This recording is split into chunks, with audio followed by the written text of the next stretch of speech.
Now we're going to solve quadratic inequalities. So just remember what this actually means. This says, hey, here's a parabola. When is this parabola less than 0? That's all it's asking, right? And so if you could picture this parabola, you could actually just think about where does it cross the x-axis and for what interval is it below the x-axis. So if it's like a facing up parabola, you know, it could be crossing the x-axis, and so we'd have like that in-between part right there. If it's like a facing down parabola, you might have some ends. So anyway, we're just going to figure out where this parabola is less than or equal to 0. So the first thing we're going to do is we're going to solve it just like an equation. And then, once we've solved it and found where it crosses the x-axis, because if I solve this like an equation, I'm going to find those 2 points where it crosses the x-axis, or possibly the 1 point or no points, but usually 2 points, right? And once I found those 2 points where it crosses the x-axis, then I can tell whether it's below the x-axis in between the 2 points or on either side of those 2 points. So that's what we're going to do. So the first things first is we're going to solve it like an equation. So we're going to factor this one, or you could use the quadratic formula if you'd like. I'm going to factor it, and I'm going to look for two things that multiply to 41x squared, because they need to multiply to that same thing, but they have to add together to get to 17x. And that's going to be 14x and 3x. And I'm just going to factor this out. So this would be x squared, this would be x, that would be plus 14, and sorry, that would not be x squared, that would just be x. Ooh, I'm messing up all over the place. Okay, let's try that again. This would be x. This would be 2x. That's what I meant to write there. So that would be 7, and this would be 3. So would that work? Yep, everything works. So this factored is just x plus 7 times 2x plus 3 is less than or equal to 0. So then I'm just going to solve it just like an equation, right? I said each of those factors equal to 0, so I say x plus 7 equals 0 or 2x plus 3 equals 0. And so I have x equals negative 7 and x equals negative 3 halves. So these are the two places where my parabola or my quadratic crosses over the x-axis. This is where it's equal to 0. So now I have to decide what's going on. Is the parabola looking like, you know, like at, let's see, at negative 7, does it look like this so that it's actually less than 0 in between those two numbers? Or does my parabola look like this so that it's less than 0 on this tail and this tail? So we just have to decide that. So we can look at a number line to figure that out. So here I've got this number line here. And I can put negative 7 on it, and I could put negative 3 halves on it. And I could say, all right, is the parabola positive or negative in between? Is it positive, negative on the left side, and is it positive or negative on the right side? So I'm just going to test it out. I'm going to pick a number that's smaller than negative 7, and I'm going to put it into my factored equation. So in my factored equation, if I put in, say, negative 8, this comes out negative. And let's see, negative 8 times 2 is negative 16 plus 3, so that also comes out negative. So if I put in negative 8, or any number smaller than negative 7, this equation is positive, because it's a negative times a negative. So it is not less than or equal to 0 at that point. Let's try a number that is bigger than 3 halves. Like, I always pick 0. It's the best number, because it's easy to use. So 0 plus 7 is 7, so that's a positive number, and 0 plus 3 is also a positive number. So if I put a number bigger than negative 3 halves in, I'm also going to get a positive number. So again, the parabola is positive and positive, so let's check what's happening in between those two numbers. Let's pick like negative 2. If I put in negative 2, this is going to be a positive number, but this is going to be a negative number. So it's going to be positive times a negative, which is a negative. So what I just did is I figured out which part of the parabola, this part of the parabola is below the x-axis, because any number in between this negative 7 and negative 3 halves is going to give me a negative. Any number on the left of negative 7 is going to give me a positive out, and any number on the right of negative 3/2 is also going to give me a positive out. So now I know that the parabola looks like this, right? And that it's negative in between negative 7 and negative 3/2. So now I just have to write that in interval notation. So to write that, I would say from negative 7 to negative 3/2. And would I put open brackets or closed brackets? Well, remember at negative 7 and negative 3/2, it's equal to 0. And do I want values that are equal to 0? Yeah, I absolutely do. I do. I want numbers that are less than or equal to 0. So in this case, we're going to use closed brackets because that says I want negative 7 all the way to negative 3/2, including both of those numbers. All right, let's try another one. So I have this function, and again, I'm going to solve it just like a quadratic equation first, and then I'm going to use that sign analysis to figure the rest of it out. So to solve it like a quadratic equation, I have to get it all on one side and 0 on the other side. So I'm just going to subtract that 15 over. Now I'm going to factor this. I'm going to factor it so that we have two numbers that multiply to 2x, let's see, to negative 30x squared,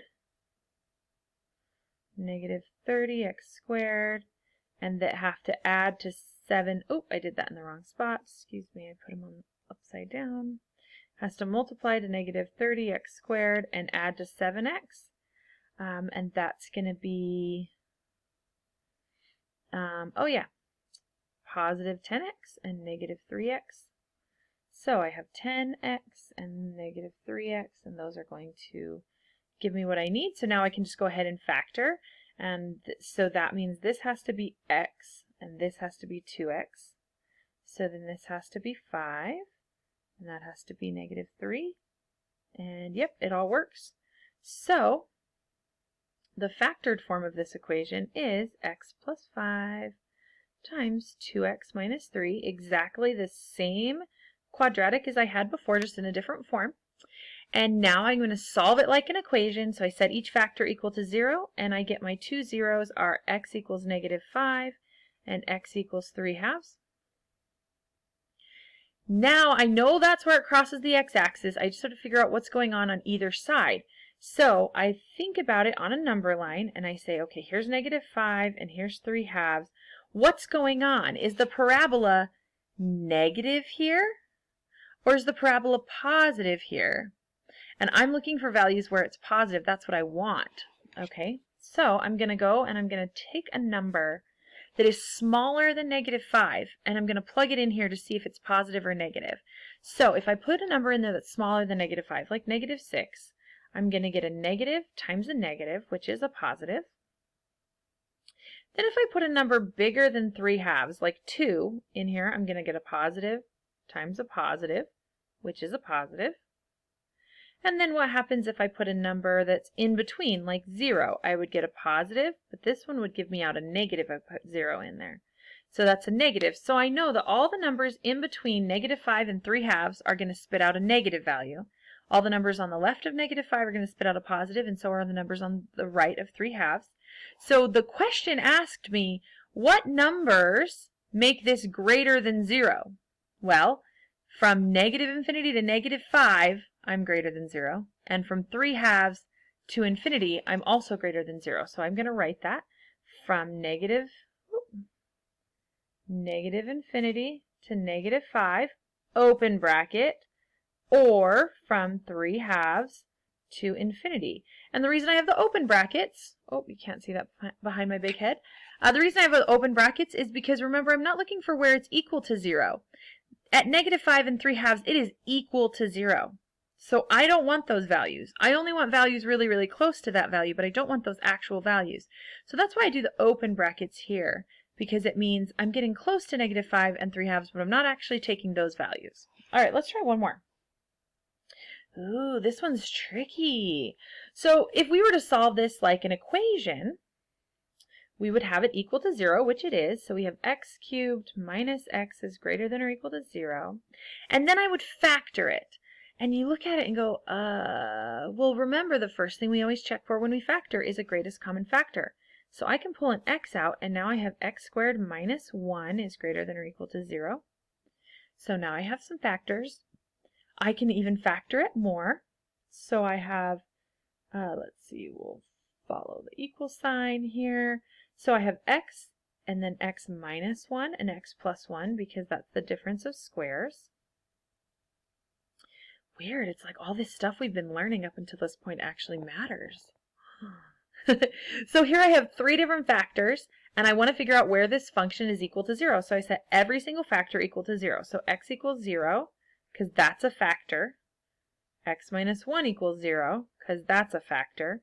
Or x plus 1 equals 0, because if any one of those factors is equal to 0, the whole thing is equal to 0. So my zeros for this function are 0, 1, and negative 1. Okay. So I have all those zeros, and now I just have to figure out what's going on in between these zeros. So I draw my number line, and I say, okay, I know it's equal to 0 at 0, at 1, and at negative 1. So now I need to figure out what's going on with the function here, what's going on with the function here, here, and here. And this is called a cubic function, and you'll learn here soon what these look like. They kind of look like this. They like come down, then do a little loop, loop, and then keep going. But let's just figure out what's going on. So if I pick a number that's less than negative 1, like negative 2, and I put it in here, I get a negative times a negative times a negative, which is a negative, right? 3 negatives multiplied together gives us one negative still. If I put something in between negative 1 and 0, now this one's a little challenging because I have to choose like negative 1/2. This would be negative. This would be negative, but this one would be positive because negative 1/2 plus 1 would give us a positive number. So this is going to be a positive because 2 negatives times a positive gives us that, a positive. Okay, so then in between 0 and 1, we're going to pick like 1/2. So 1/2, that would be positive. This would still be negative, but this would now be positive, so we have a negative. And then our final one, we have a number bigger than 1, so 2. Positive, positive, positive. So this is going to be positive. So I just figured out what's going on with my function at each of these places. So I see I have a negative, a positive, a negative, and a positive. So, you know, it's below, then it's above, then it's below, then it's above. So the question is, where is this greater than or equal to 0? Not here in the red, that's not greater than or equal to 0, but here in the blue it is. So at negative 1, it is equal to 0, so I'm going to use a closed bracket, and it's equal to 0 all the way up until 0, so I put a closed bracket there. Or at 1 all the way to infinity, it is also greater than or equal to 0 because it's positive. So there we go. That is how you solve quadratic inequalities algebraically.